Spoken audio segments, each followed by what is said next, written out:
Escaping competition will give you a monopoly.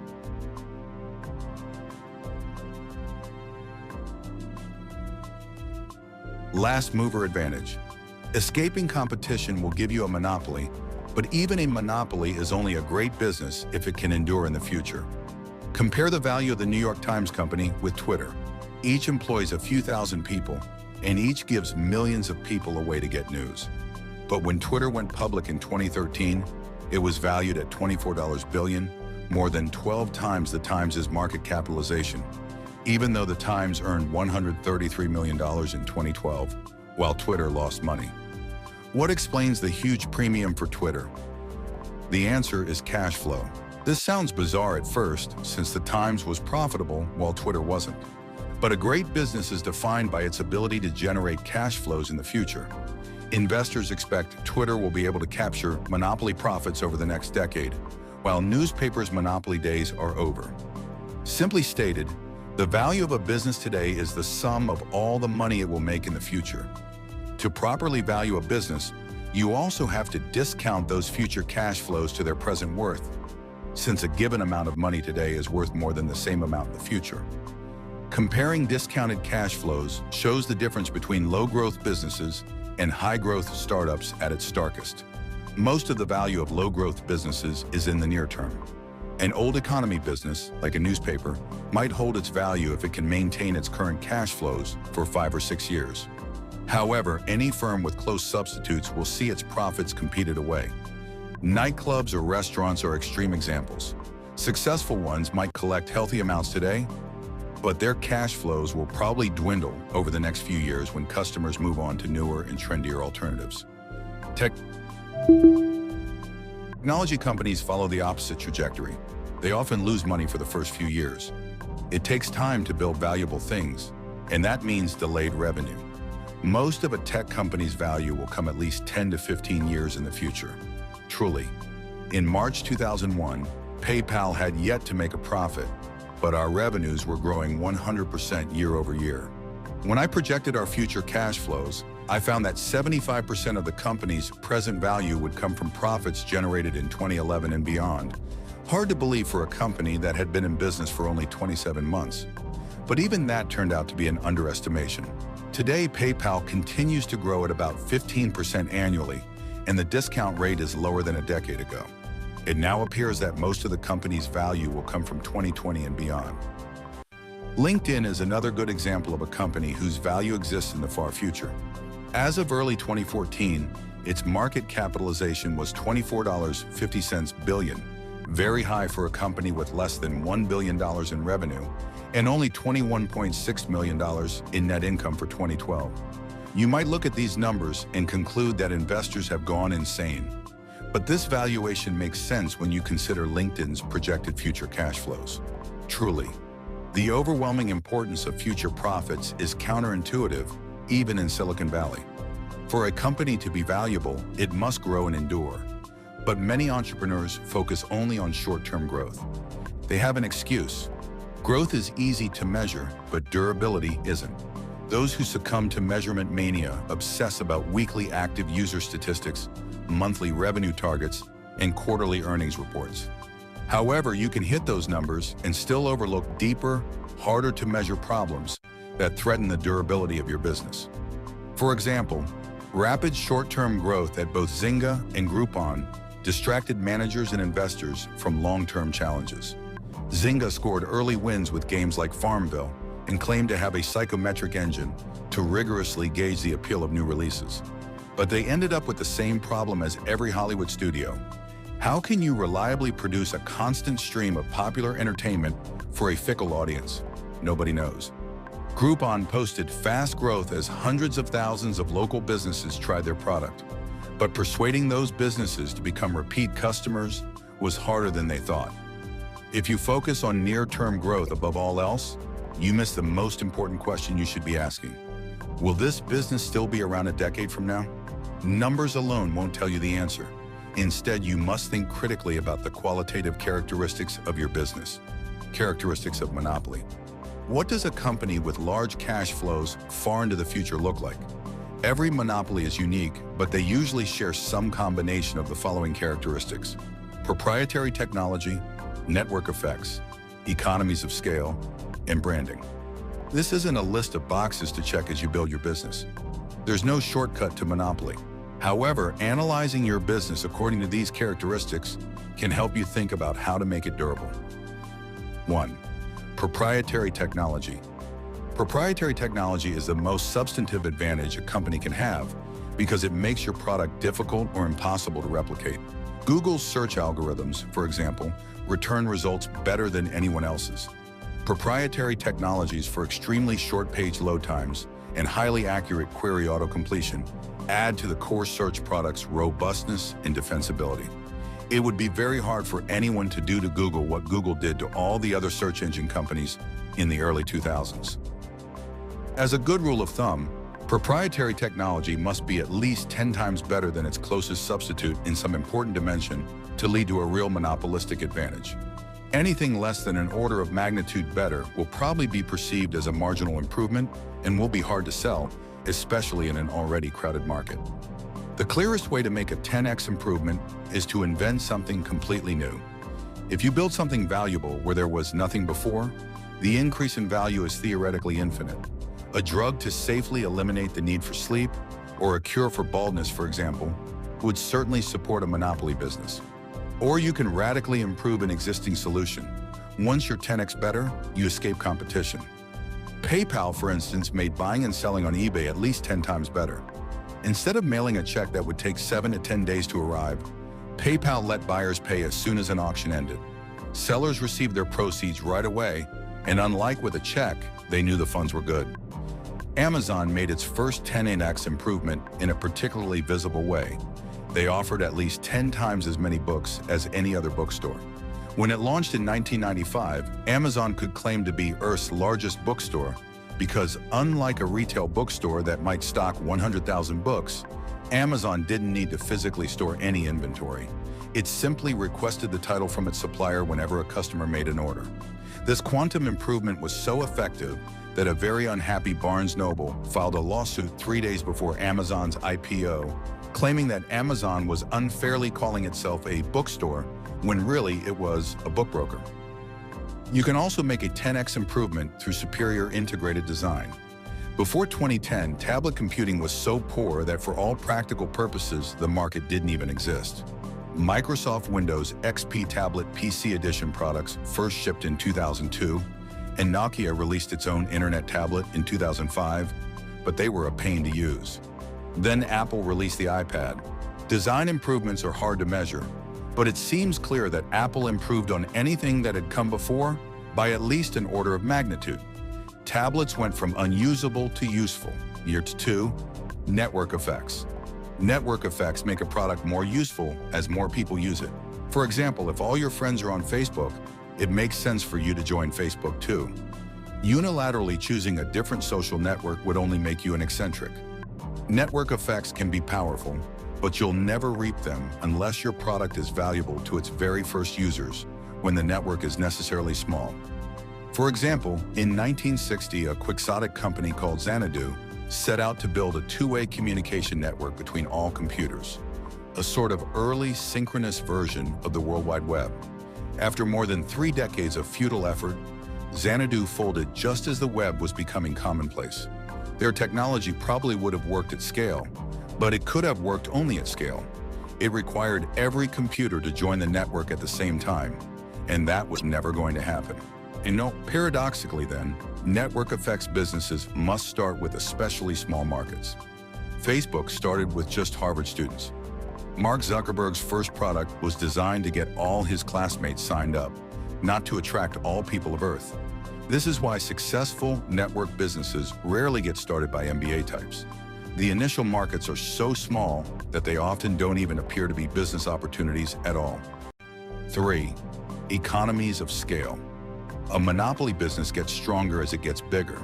The fixed costs of creating a product, engineering, management, office space, can be spread out over ever greater quantities of sales. Software startups can enjoy especially dramatic economies of scale because the marginal cost of producing another copy of the product is close to zero. Many businesses gain only limited advantages as they grow to large scale. Service businesses especially are difficult to make monopolies. If you own a yoga studio, for example, you'll only be able to serve a certain number of customers. You can hire more instructors and expand to more locations, but your margins will remain fairly low, and you'll never reach a point where a core group of talented people can provide something of value to millions of separate clients as software engineers are able to do. A good startup should have the potential for great scale built into its first design. Twitter already has more than 250 million users today. It doesn't need to add too many customized features in order to acquire more, and there's no inherent reason why it should ever stop growing. 4. Branding. A company has a monopoly on its own brand by definition, so creating a strong brand is a powerful way to claim a monopoly. Today's strongest tech brand is Apple. The attractive looks and carefully chosen materials of products like the iPhone and MacBook, the Apple Store's sleek, minimalist design, and close control over the consumer experience, the omnipresent advertising campaigns, the price positioning as a maker of premium goods, and the lingering nimbus of Steve Jobs' personal charisma all contribute to a perception that Apple offers products so good as to constitute a category of their own. And many have tried to learn from Apple's success. Paid advertising, branded stores, luxurious materials, playful keynote speeches, high prices, and even minimalist design are all susceptible to imitation. But these techniques for polishing the surface don't work without a strong underlying substance. Apple has a complex suite of proprietary technologies, both in hardware, like superior touchscreen materials, and software, like touchscreen interfaces purpose-designed for specific materials. It manufactures products at a scale large enough to dominate pricing for the materials it buys, and it enjoys strong network effects from its content ecosystem. Thousands of developers write software for Apple devices because that's where hundreds of millions of users are, and those users stay on the platform because it's where the apps are. These other monopolistic advantages are less obvious than Apple's sparkling brand, but they are the fundamentals that let the branding effectively reinforce Apple's monopoly.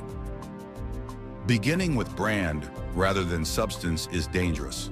Ever since Marissa Mayer became CEO of Yahoo, in mid-2012, she has worked to revive the once popular internet giant by making it cool again. In a single tweet, Yahoo summarized Mayer's plan as a chain reaction of people, then products, then traffic, then revenue. The people are supposed to come for the coolness. Yahoo demonstrated design awareness by overhauling its logo. It asserted youthful relevance by acquiring hot startups like Tumblr, and it has gained media attention for Mayer's own star power. But the big question is, what products Yahoo will actually create? When Steve Jobs returned to Apple, he didn't just make Apple a cool place to work. He slashed product lines to focus on the handful of opportunities for Teng's improvements. No technology company can be built on branding alone. Building a monopoly. Brand, scale, network effects, and technology in some combination define a monopoly. But to get them to work, you need to choose your market carefully and expand deliberately. Start small and monopolize. Every startup is small at the start. Every monopoly dominates a large share of its market. Therefore, every startup should start with a very small market. Always err on the side of starting too small. The reason is simple. It's easier to dominate a small market than a large one. If you think your initial market might be too big, it almost certainly is. Small doesn't mean non-existent. We made this mistake early on at PayPal. Our first product let people beam money to each other via Palm Pilots. It was interesting technology, and no one else was doing it. However, the world's millions of Palm Pilot users weren't concentrated in a particular place. They had little in common, and they used their devices only episodically. Nobody needed our product, so we had no customers. With that lesson learned, we set our sights on eBay auctions, where we found our first success. In late 1999, eBay had a few thousand high-volume power sellers, and after only 3 months of dedicated effort, we were serving 25% of them. It was much easier to reach a few thousand people who really needed our product than to try to compete for the attention of millions of scattered individuals. The perfect target market for a startup is a small group of particular people concentrated together and served by few or no competitors. Any big market is a bad choice, and a big market already served by competing companies is even worse. This is why it's always a red flag when entrepreneurs talk about getting 1% of a $100 billion market. In practice, a large market will either lack a good starting point or it will be open to competition, so it's hard to ever reach that 1%. And even if you do succeed in gaining a small foothold, you'll have to be satisfied with keeping the lights on. Cutthroat competition means your profits will be zero. Scaling up. Once you create and dominate a niche market, then you should gradually expand into related and slightly broader markets. Amazon shows how it can be done. Jeff Bezos' founding vision was to dominate all of online retail, but he very deliberately started with books. There were millions of books to catalog, but they all had roughly the same shape. They were easy to ship, and some of the most rarely sold books, those least profitable for any retail store to keep in stock, also drew the most enthusiastic customers. Amazon became the dominant solution for anyone located far from a bookstore or seeking something unusual. Amazon then had two options: expand the number of people who read books, or expand to adjacent markets. They chose the latter, starting with the most similar markets: CDs, videos, and software. Amazon continued to add categories gradually until it had become the world's general store. The name itself brilliantly encapsulated the company's scaling strategy. The biodiversity of the Amazon rainforest reflected Amazon's first goal of cataloging every book in the world, and now it stands for every kind of thing in the world, period. eBay also started by dominating small niche markets. When it launched its auction marketplace in 1995, it didn't need the whole world to adopt it at once. The product worked well for intense interest groups, like Beanie Baby obsessives. Once it monopolized the Beanie Baby trade, eBay didn't jump straight to listing sports cars or industrial surplus. It continued to cater to small-time hobbyists until it became the most reliable marketplace for people with trading online, no matter what the item. Sometimes there are hidden obstacles to scaling, a lesson that eBay has learned in recent years. Like all marketplaces, the auction marketplace lent itself to natural monopoly because buyers go where the sellers are and vice versa. But eBay found that the auction model works best for individually distinctive products like coins and stamps. It works less well for commodity products. People don't want to bid on pencils or Kleenex, so it's more convenient just to buy them from Amazon. eBay is still a valuable monopoly. It's just smaller than people in 2004 expected it to be. Sequencing markets correctly is underrated, and it takes discipline to expand gradually. The most successful companies make the core progression to first dominate a specific niche and then scale to adjacent markets, a part of their founding narrative. Don't disrupt. Silicon Valley has become obsessed with disruption. Originally, disruption was a term of art to describe how a firm can use new technology to introduce a low-end product at low prices, improve the product over time, and eventually overtake even the premium products offered by incumbent companies using older technology. This is roughly what happened when the advent of PCs disrupted the market for mainframe computers. At first, PCs seemed irrelevant, then they became dominant. Today, mobile devices may be doing the same thing to PCs. However, disruption has recently transmogrified into a self-congratulatory buzzword for anything posing as trendy and new. This seemingly trivial fad matters because it distorts an entrepreneur's self-understanding in an inherently competitive way. The concept was coined to describe threats to incumbent companies. So startups' obsession with disruption means they see themselves through older firms' eyes. If you think of yourself as an insurgent battling dark forces, it's easy to become unduly fixated on the obstacles in your path. But if you truly want to make something new, the act of creation is far more important than the old industries that might not like what you create. Indeed, if your company can be summed up by its opposition to already existing firms, it can't be completely new and is probably not going to become a monopoly. Disruption also attracts attention. Disruptors are people who look for trouble and find it. Disruptive kids get sent to the principal's office. Disruptive companies often pick fights they can't win. Think of Napster. The name itself meant trouble. What kinds of things can one nap? Music kids and perhaps not much else. Sean Fanning and Sean Parker, Napster's then teenage founders, credibly threatened to disrupt the powerful music recording industry in 1999. The next year, they made the cover of Time magazine. A year and a half after that, they ended up in bankruptcy court. PayPal could be seen as disruptive, but we didn't try to directly challenge any large competitor. It's true that we took some business away from Visa when we popularized internet payments. You might use PayPal to buy something online instead of using your Visa card to buy it in a store. But since we expanded the market for payments overall, we gave Visa far more business than we took. The overall dynamic was net positive, unlike Napster's negative-sum struggle with the US recording industry. As you craft a plan to expand to adjacent markets, don't disrupt. Avoid competition as much as possible. The last will be first. You've probably heard about first mover advantage. If you're the first entrant into a market, you can capture significant market share while competitors scramble to get started. But moving first is a tactic, not a goal. What really matters is generating cash flows in the future. So being the first mover doesn't do you any good if someone else comes along and unseats you. It's much better to be the last mover. That is, to make the last great development in a specific market and enjoy years or even decades of monopoly profits. The way to do that is to dominate a small niche and scale up from there, toward your ambitious long-term vision. In this one particular, at least, business is like chess. Grandmaster Jose Raul Capablanca put it well. To succeed, you must study the end game before everything else.